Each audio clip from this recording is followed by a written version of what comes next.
Australia is the sixth largest contributor of household waste per capita in the world. We spend more than 10.5 billion Australian dollars annually on goods and services that are never or rarely used. 1/4 of Australians admit to throwing away clothing after just one use, while at the other end of the extreme, 5% of the population save unused items with such tenacity that their homes become dangerously cluttered. If unnecessary purchases come at such a profound cost, why do we make them? Read more. Time for a condo clean-out? Here's what clutter does to your brain and body. Why do we buy so much stuff? We acquire some possessions because of their perceived usefulness. We might buy a computer to complete work tasks, or a pressure cooker to make meal preparation easier. But consumer goods often have a psychological value that outweighs their functional value. This can drive us to acquire and keep things we could do without. Possessions can act as an extension of ourselves. They may remind us of our personal history, our connection to other people, and who we are or want to be. Wearing a uniform may convince us we are a different person. Keeping family photos may remind us that we are loved. A home library may reveal our appreciation for knowledge and enjoyment of reading. Family photos show our connection to people we love. Stock acquiring and holding on to possessions can bring us comfort and emotional security. But these feelings cloud our judgment about how useful the objects are and prompt us to hang on to things we haven't used in years. Read more. When stuff gets in the way of life, hoarding and the DSM-5. When this behavior crosses over into hoarding disorder, we may notice a persistent difficulty discarding possessions, regardless of their actual value. That this difficulty arises because we feel we need to save the items and/or avoid the distress associated with discarding them, that our home has become so cluttered we cannot use it as intended. We might not be able to sit on our sofa, cook in our kitchen, sleep in our bed, or park our car in the garage. The saving behavior is impacting our quality of life. We might experience significant family strain or be embarrassed to invite others into our home. Our safety might be at risk, or we may have financial problems. These problems can contribute to workplace difficulties. Will the KonMari method help? According to Japanese tidying consultant Marie Kondo, everyone who completes the KonMari method has successfully kept their house in order.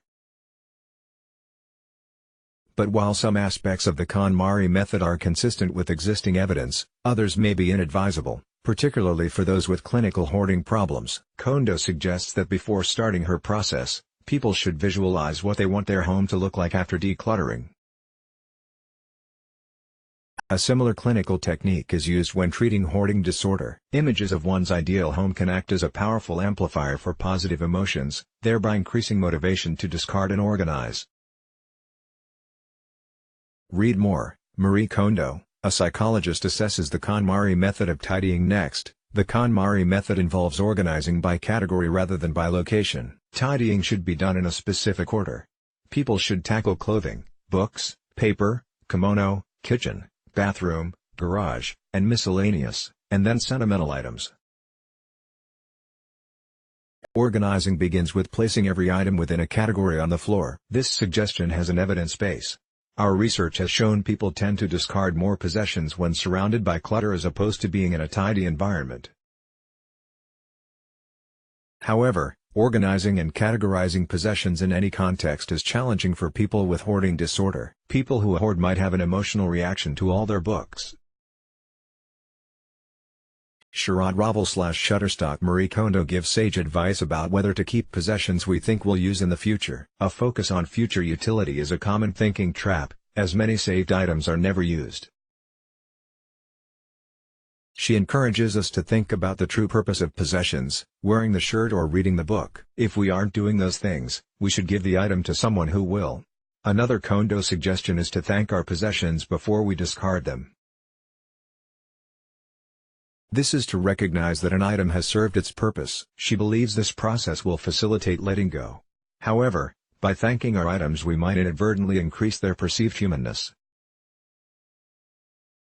Anthropomorphizing inanimate objects increases the sentimental value and perceived utility of items, which increases object attachment. People who are dissatisfied with their interpersonal relationships are more prone to anthropomorphism and have more difficulty making decisions. This strategy may be particularly unhelpful for them.